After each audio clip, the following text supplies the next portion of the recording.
क्या तलाक के समय या बाद मेरी पत्नी मुझसे सब कुछ ले लेगी? यानी जो भी आपके फाइनेंशियल हैं, मतलब आपका पैसा, आपकी ज़मीन, आपका घर, सब कुछ आपकी पत्नी ले लेगी? पहला प्रश्न। और दूसरा, क्या जज आपके डाइवोर्स को खारिज कर सकता है और भेज सकता है मैरिज काउंसलर के पास में मीडिएशन के लिए या काउंसिलिएशन के लिए? इन दोनों प्रश्नों की जानकारी लेंगे। आपने शुरुआत अशोक पांडे के साथ ऑनलाइन लीगल एडवाइस में की है। अगर आप नए हैं, हमेशा मैं करता हूं आपसे रिक्वेस्ट, सब्सक्राइब ज़रूर कर दें। कानून की जो जानकारी इस चैनल के माध्यम से लगातार आपको मिलती, आप तक पहुंचते रहेगी। पहले प्रश्न को लेते हैं, can a wife take everything in a divorce? ऐसा नहीं है।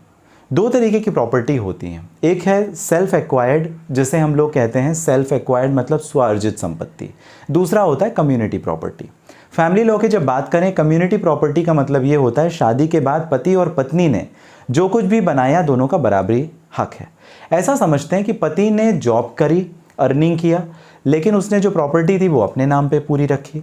इस कंडीशन पे वो कम्युनिटी प्रॉपर्टी विदेशों में तो कहलाती है, हमारे देश में नहीं कहलाती है।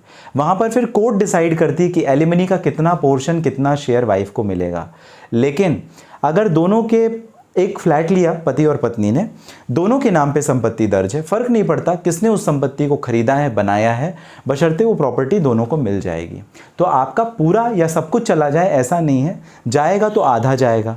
अब जो एलिमनी का प्रश्न है, वहाँ पर कोर्ट डिटरमाइन करती है कि पत्नी को कितना एलिमनी मिलना चाहिए, मेंटेनेंस भरण पोषण कितना मिलना चाहिए, ये कोर्ट डिटरमाइन करती है।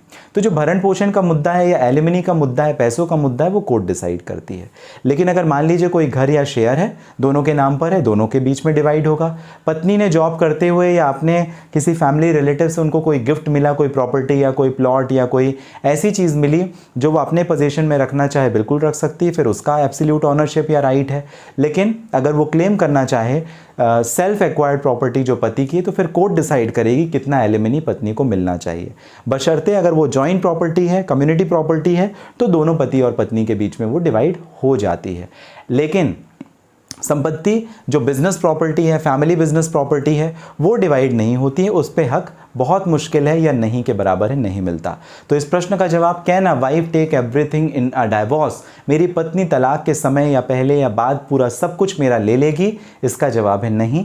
मैक्सिमम 50% ले सकती है, उससे कम भी अगर है या ज़्यादा है तो कोर्ट डिटरमाइन करती है। बच्चों को पत्नी को कितना पोर्शन मिलेगा, क्या होगा, कोर्ट डिटरमाइन करती है। दूसरे प्रश्न के ऊपर आते हैं, कैन अ जज deny a divorce and issue a marriage counselling? इसका मतलब जज आपके तलाक को रिजेक्ट कर दे, खारिज कर दे और आपका जो मीडिएशन को ट्रांसफ़र कर दे आपका मामला। ऐसा कर सकता है? ऐसा कर सकता है, लेकिन अमूमन कोर्ट करती नहीं है, क्योंकि कॉन्टेस्टेड डाइवोर्स में प्रक्रिया ही है, म्यूचुअल डाइवोर्स में अपने भारत में प्रक्रिया ही है कि आप शादियां बचाएं, शादी तोड़े नहीं। वकीलों का भी काम है, जज का भी काम है और पार्टीज़ का भी यही काम होना चाहिए। उनका ये अंतिम डिसीजन होना चाहिए कि हम तलाक की तरफ जाएं। इस वजह से मीडिएशन की जो प्रक्रिया है वो होती है, चाहे आप आपसी सहमति तलाक की बात करें या कॉन्टेस्टेड डाइवोर्स की। केवल और केवल जज आपके तलाक के केस को खारिज कर आपको मीडिएशन या काउंसलिंग में भेज दे, ऐसा कर सकता है, लेकिन ऐसा होता नहीं, ऐसा ऑर्डर किया जा सकता है फिर भी।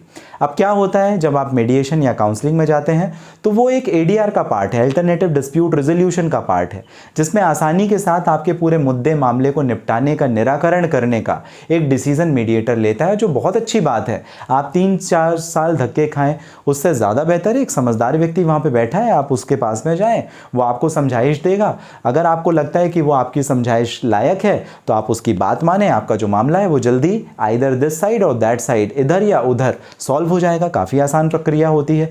तो कभी भी मीडिएशन को डिनाई ना करें, मना ना करें। मैं हमेशा ऐसा समझता हूँ कि ये आपके लिए काफ़ी महत्वपूर्ण है। कोर्ट का भी यही अप्रोच होता है, इस वजह से हमेशा मीडिएशन में आपको जाना चाहिए। लेकिन केवल और केवल जज आपके केस को ही रिजेक्ट कर दे और आपको मीडिएशन में ट्रांसफ़र कर दे, आपको एक मध्यस्थ करने वाले व्यक्ति के पास में भेज दे, ऐसा ज़रूरी नहीं है, ऐसा बहुत कम होता है, लेकिन कोर्ट कर ज़रूर सकती है। आपको ये जानकारी कैसी लगी मुझे ज़रूर बताइएगा, खासकर ऐसे मामलों में जहाँ पर रिश्ता रिकाउंसिल हो सकता है, ठीक हो सकता है, वापस से दोनों पति पत्नी ठीक रह सकते हैं, चाहे बच्चे की वजह से हो या परिवार की वजह से, किसी अन्य कारण की वजह से। वहाँ पर तो खासकर कोर्ट प्रेफर करती है कि काउंसलिंग और मीडिएशन हो, आपका रिश्ता खराब ना हो, बच्चे का भविष्य खराब ना हो। इसके अलावा कोई प्रश्न है कमेंट बॉक्स पे आप ज़रूर लिखें।